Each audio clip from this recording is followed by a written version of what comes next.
అక్క నమస్తే అక్క. నమస్తే. ఆ కోవా బన్ సోషల్ మీడియాలో చాలా వైరల్ అవుతుంది. దానిపైన నాన్ వెజ్ కూడా మాట్లాడడం జరిగింది. ఈ యూట్యూబర్స్ పని ఏం లేదు, ఇట్లా అందరిని ఎంకరేజ్ చేస్తుంటారు. కుమార్ ఆంటీని పూసలని మోసం ఎంకరేజ్ చేశారు అన్నట్టు మాట్లాడారు.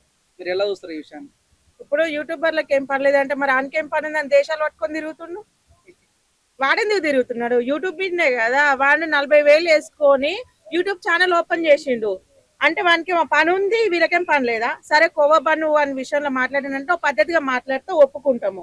వాడు మాట్లాడింది ఎవడన్నా యాక్సెప్ట్ చేస్తుండే ఎప్పటి వరకు? ఎవడన్నా ఒక్కడన్నా యాక్సెప్ట్ చేసిన వాడు ఉన్నాడా? యూట్యూబర్లకు పని లేదు, వీనికే కట్టలు కడుతుండు. మరి ఈడేం పని చేస్తుండు? ఊరుడు అరకదిన బిచ్చగాని లెక్క రోజుకో దేశాన్ని తిరుగుతుండు. పూసలు అమ్ముకునే దాన్ని ఫేమస్ చేసి మరి వీని ఫేమస్ చేయలేదు అందరు కలిసి. అంటే వీని వరకు వస్తాకట, వీని వరకు వస్తున్నా యూట్యూబ్ మంచిది, బయట వాళ్ళకి వస్తేనే చెడ్డదా? అదృష్టం ఉంటది. ఎవడైనా ఫేమస్ కావాలంటే కూరలు అమ్ముకునే దాన్ని ఫేమస్ చేసిరు, దాన్ని ఫేమస్ చేసిరు అంటే నీకు బట్ట పొట్ట ఉంది, నిన్నే ఫేమస్ చేయగలేదు, వాళ్ళని ఫేమస్ చేయలేదా? కష్టపడి బతుకురు వాళ్ళు. పూసలు అమ్ముకునేది అంటే దాని అదృష్టం బాగుంది, ఫేమస్ అయింది. మరి నీకు బట్ట ఉంది, పొట్ట ఉంది, 40 ఏళ్ళు నీ టిక్కి కిందకి వచ్చిన నువ్వే ఫేమస్ అయ్యి ఊరూర్లో తిరుగుతున్నావు. నిన్ను అనుకుంటే ఏం చేస్తారా? ఇప్పుడు కోవా బండి అమ్ముకున్న ఒక అతను ఎంతగానో అతను అవమానించారు, ఎంతగానో ఇబ్బంది పెట్టారు. హిందువులు సపోర్ట్ చేస్తున్నారు, ముస్లిం సపోర్ట్ చేస్తున్నారు, క్రిస్టియన్ సపోర్ట్ చేస్తున్నారు. ఒక్కరన్నా సనాతన ధర్మం అని చెప్తున్నారు కదా, వాడన్నా ఇప్పటి వరకు ఎవరైనా సపోర్ట్ చేస్తున్నారు ఆయనని? అతని వీడియోస్ అన్ని చూస్తే దరిద్రంగా ఉంటాయి. రోడ్ల మీద అడకదిన దానికి అడుకోయి అవమానిస్తాడు. నేను పిఎస్ఓలో ఫోన్ చేసా, పోలీసుడు మెనమావాలా లేకపోతే ఈయన చుట్టాలా?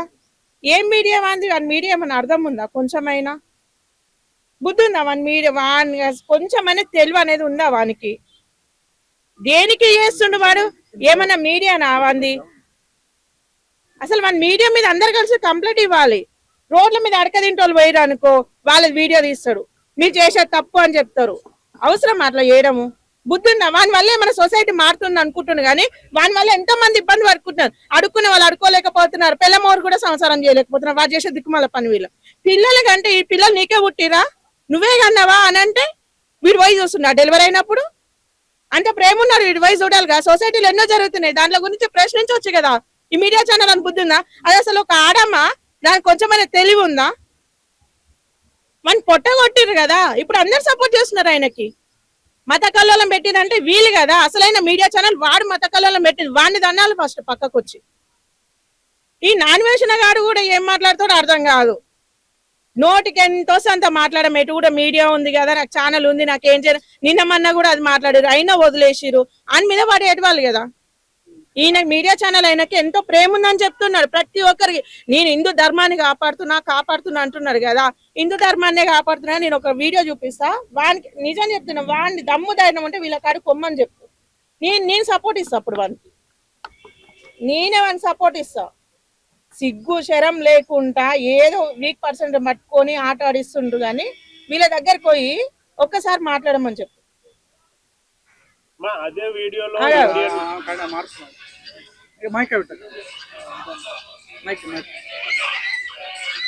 వీళ్ళ దగ్గరకు పోంటారు. మీకు దమ్ము ధైర్యం ఉంటే వాడు మీడియా ఛానల్ ఎవడో కానీ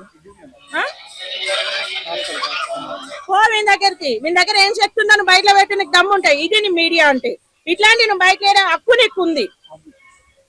ఇలాంటివి చెయ్యాలి. ఎవడైనా ఒప్పుకుంటాడు. ఇది చూడు, దీనికి దేవుడు వస్తుందే తెలియదు, మరి పక్కన ఉన్న దానికి వస్తుందే తెలియదు. ఇదా ఆటంగా కారం తిన్న దానిలో పొగిరిస్తుంది, దీనికి దేవుడు వస్తుందా? ఇదా యేసు ప్రభు నమ్ముకున్నావు? ఇట్లాంటి బయట పెట్టండి, యాక్సెప్ట్ చేస్తాము. ఎవరైనా ఒప్పుకుంటారు. అప్పుడు సనాతన ధర్మాన్ని కాపాడుతున్నాం. మేము ముస్లింలను కాపాడుతున్నాము, మేము హిందువులను కాపాడుతున్నాము, మీరు మత కల్లోలం పెడుతున్నారు, ముస్లింలు వచ్చి పెడుతున్నారు అంటే ఏం పెట్టిండు? పొట్ట తిప్పులకు బతుకోద్దా? బతికే హక్కు కూడా లేదా? ఇవాళ ముస్లింలు అని మాట్లాడుతున్నారు, అప్పటి నుంచి కూడా మాట్లాడాలి. మరి చికెన్ షాప్ పోతే అలా లేని తిన్నారు కదా, మరి అదేంది? అప్పుడు కూడా ఇది అలాలు ఉంటేనే తింటాము, అలా లేకపోతే తినము. అవి కూడా మాట్లాడాలి, అవి కూడా మాట్లాడే హక్కు ఉంది ప్రతి ఒక్కరికి. సిగ్గు శరం లేకుండా నేను మీడియా నేను ఏది మాట్లాడినా చెల్తుంది అంటే ఎవడు ఊకోడు. మాట్లాడే హక్కు ఉంది. అదే వీడియోలో ఇండియన్ యూత్ ని బాగా ఇది చేస్తూ చైనా యూత్ ని పొగుడుతున్నాడు, చైనా దేశాన్ని. ఎలా చూడొచ్చు? నాన్ వేషన్ అసలు ఈ దేశంలో పుట్టినోడు కాదు వాడు. ఈ దేశంలో పుట్టి దేశద్రోహి నిజమైనోడు వాడు.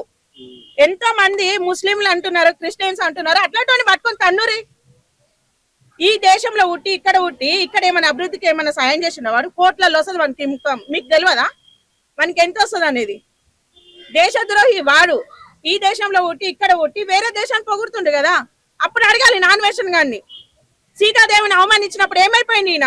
ఈ మీడియా ఛానల్ ఆయన ఏ సందులో పండుకుండు, ఏడాది పండిను మరి. ద్రౌపది దేవిని అవమానించలేదా?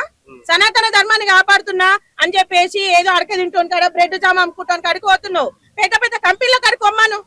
ఏ పోనీక చేతనైతే లేదా? అడగనికి హక్కు లేదా నీకు? నీ మీడియా ఛానలే కదా. ఎంతమంది మీద మానభంగాలు జరుగుతున్నాయి, హత్యలు జరుగుతున్నాయి, పోయి అడుగు. అట్లాంటి లేదు. నాన్ వేసిన గాడు ఎంత సేపు ఉన్నా కానీ వాని ఫాలోవర్స్ చూసుకొని అడక కొత్త పుచ్చగాడు అంటే పొద్దెరగాడు అన్నట్టు ఆ దేశాన్ని చూపిస్తే ఈ దేశాన్ని చూపిస్తా రోజుకో పెళ్ళాన్ని వేసుకొని తిరిగినట్టు అనుకుంటుండు. ఈ దేశాన్ని అవమానించినప్పుడు ఎందుకు ఆయన మీద ఇప్పటివరకు యాక్షన్ తీసుకుంటలేరు? ఎందుకు ప్రశ్నించట్లేదు? అదే బట్టల విషయంలో ఆ రోజు మాట్లాడిండు, మరి ఆ విషయంలో ఎందుకు స్పందించలేదు? మాట్లాడే హక్కు లేదా? వాడు ఈ దేశంలో పుట్టి ఈ దేశంలో పెరిగి ఈ దేశాన్ని అవమానిస్తున్నాడు కదా, మరి మాట్లాడాలి. మాట్లాడే హక్కు కూడా మనకు ఉంది, ప్రశ్నించే హక్కు కూడా మనకు ఉంది. ఇది కోవబాబు అమ్మిన వ్యక్తిని నాగబాబు కలవడం జరిగింది, ఎలా చూడొచ్చు అంటారు? అంటే సినిమా ఇండస్ట్రీ నుంచి కూడా మద్దతు వస్తుంది తనకి. తను ఇప్పుడు గోవా బండి అమ్మిన ఆయన తప్పు చేయలేదు. ఏం తప్పు చేసిండు? కల్తీ కల్తీ అంటున్నారు. మనం తినే తిండిలో ఎల్ల కల్తీ లేకుండా ఉంది? ఎవడు ఒరిజినల్ గా కనిపెట్టిండు? ప్రతి ఒక్క దాంట్లో కల్తీయే ఉంది. ఆయన కల్తీ తప్పు చేయలేదు. 10 రూపాయల బన్, అసలు బన్ అంటే ఎట్లుంటది? మెత్తగా ఉంటది, ఇటుకరాయలు లెక్క ఉంటదా? ఈ బన్ని మెత్తగా ఉందా అని వాడు వచ్చి చూపిస్తుండు. మరి దానికి బుద్ధి ఉందా వచ్చిన వానికి కొంచెమైనా? ఆయన మంచి జెన్యున్ అమ్ముకుండు కాబట్టి ఆయన సపోర్ట్ చేస్తున్నాడు. జెన్యున్ అనిపించింది కాబట్టి సపోర్ట్ చేస్తున్నారు. జెన్యున్ లేకపోతే ఎవరైనా సపోర్ట్ చేస్తారా? ఎవ్వరు సపోర్ట్ చేయరు. జెన్యున్ అనిపించింది కాబట్టి, మంచిగా అనిపించింది కాబట్టి సపోర్ట్ గా ఈ రోజు ఆయన వచ్చిండు.